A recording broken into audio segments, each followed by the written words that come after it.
Padangokhala mumzinda wina wake mudali mnyamata wina yemwe adavulira kwambiri chifukwa cha njala yomwe inagwa mdera limenelo. Kamba ka njalayo zamoyo zambiri kuphatikizapo agalu adachoka mdziko lopita ku mayiko ena akutali. Chimodzimodzi mnyamata yemwe ankadziwika ndi dzina loti Kanjipiri nayenso adakalowelera ku dziko lina lakutali chifukwa chothawa njalayo. Kanjipiri atafika mtawuni ina ya mdzikolo adafika pa nyumba ya mayi wina, koma mayiyo akuti anali osasamala zakudya amangoyika poyera. Ndiye mnyamatayo amati akalowa m'nyumbamo amadya zakudya zonse zomwe amazipeza.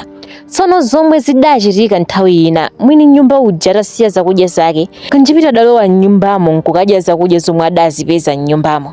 Atatha kudya sanachedwe koma anatuluka m'nyumbamo. Koma tsoka ilo anyamata anzake panjapo adamuthamangitsa ndi kumukong'ontha kotero kuti adali mabala okhaokha thupi lonse. Pona izi mnyamatayo anadandaula kwambiri nati mu mtima mwake, ndi bwino kumakhala kwanu kusiyana ndi koyenda kapena kuti kwayeni. Kwanu ndi kwanu, umakhala mu mtendere ndipo ngakhale kuli njala ndiyenera kubwerera kobadwira. Mnyamatayo atamaliza kuganiza zomwe zinachitikazo adanyamuka ulendo opita kwawo.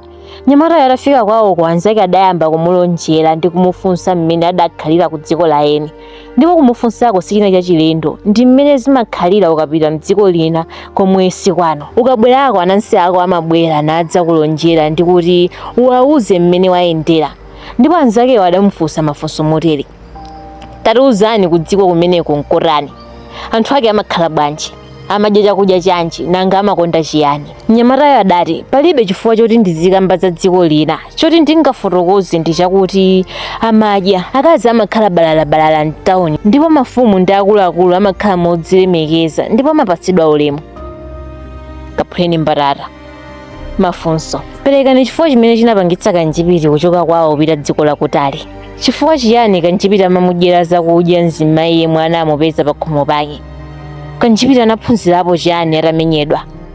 Mukuganiza kuti ndi chiyani chinapangitsa Kanjipiri kuti asanene zomwe zidamuchitikira ku dziko lakutali? Perekani phunziro lomwe mwapeza mu nkhaniyi.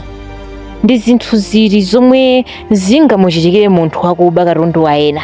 Kanjipiri atakufotokozerani zomwe zidamuchitikira ku dziko lakutali ndi malangizo otani omwe mungamupatse? Kodi ndikuyenera kumenya wakuba tikamugwira? Kambiranani.